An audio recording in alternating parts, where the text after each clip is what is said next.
પટકાતા ગંભીર ઈજા પહોંચતા તાત્કાલિક સારવાર અર્થે સયાજી હોસ્પિટલ ખસેડવામાં આવી। પ્રાપ્ત વિગત અનુસાર વડોદરા મહાનગરપાલિકા દ્વારા તમામ સર્જરી ઇમારતોને તેમજ ઘણા હાઉસિંગ આવાસમાં આવેલા મકાનોને નોટિસ ફટકારવામાં આવી છે।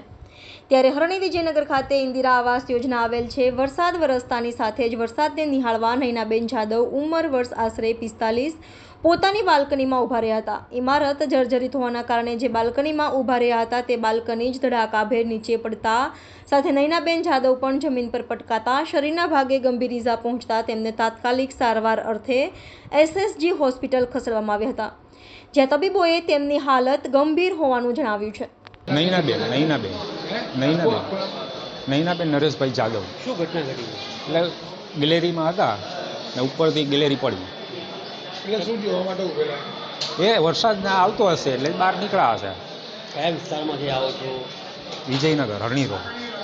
એટલે ઉડાના મકાન એલમાં એલ એટલે મકાનો શાના છે?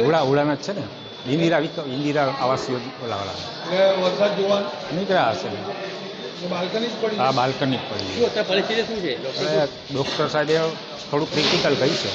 ક્યાં વાગેલું છે? દાઢીમાં છે, અહીંયા હાથમાં છે અને હેમરેજનું કહી છે।